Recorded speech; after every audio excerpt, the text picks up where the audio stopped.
Before us rises the Puffin Pacer, the Gesby training boat to get into small boat sailing. In other words, it's the one they put all the juniors on first when they haven't sailed before. The green telltale's still working a little bit, but the red telltale is now misbehaving.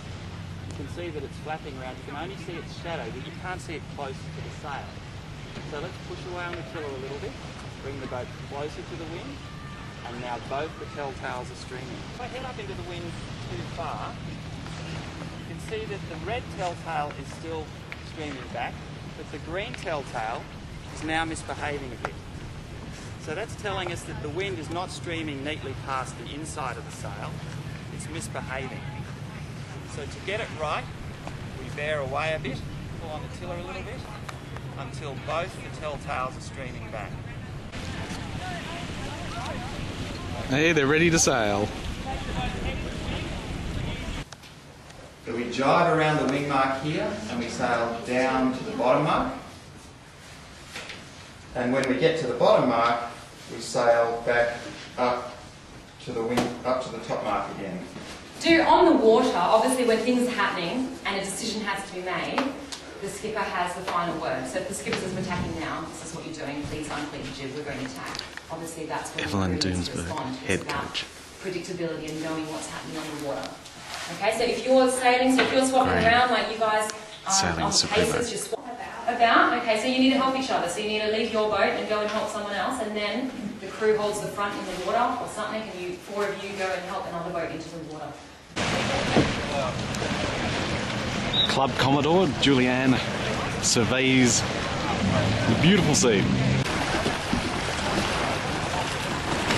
The boats are on the water.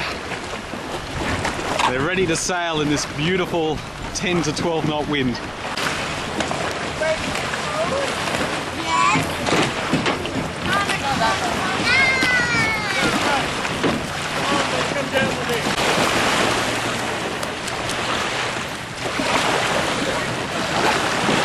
Naomi and Brianna are waiting for the signal to go.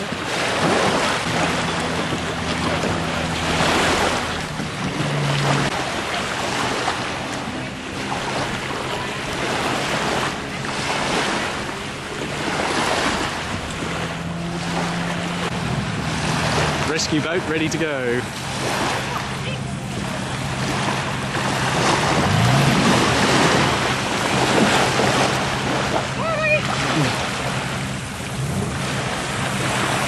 They've got a fleet of 3 rescue boats here.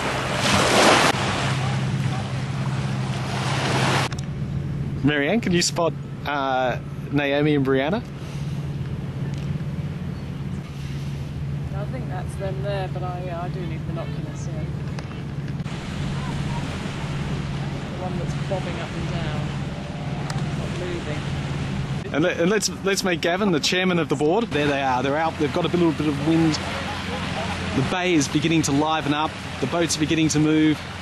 We've got action, and we might even get a little bit of racing at the same time.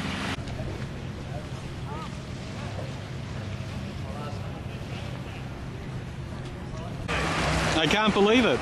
They're becalmed. This is after as well. We've got a weather report which said the minimum wind speed this morning would be about 12 knots. Okay, the end of sailing. The only way to wind down from sailing is to have a bit of recreation, a bit of a race. We're going to have a wheelbarrow race. Okay, I'm betting on Graham. I'm betting on Graham. Okay. Okay. Now I'm betting on Graham and Evelyn on this one. Set, go. Oh, they're off and racing, off and racing. Who's ahead? Who's ahead? It's Brianna, it's Brianna, no, it's Medley, no, it's me. No, it's... Ready, set, go. Okay, it's the handicap wheelbarrow race, and we're off and racing. Who can it be? Who can it be? Who can it be? It's Macklin. It's Macklin head first. No, it's Eleanor. No, it's... There's a winner there somewhere. No, Evelyn, how is it that you enter yourself as a 13-year-old in this race when you know that... You're over 21. And I think Graham and I, we thought it was a maturity Yes, level yes. that we had to be below. Below, yeah. Yeah. Well, actually, yes. I wonder. Well, we do thought you mean we'd you were be still cool. allowed into the race? Yeah, we thought we were immature enough.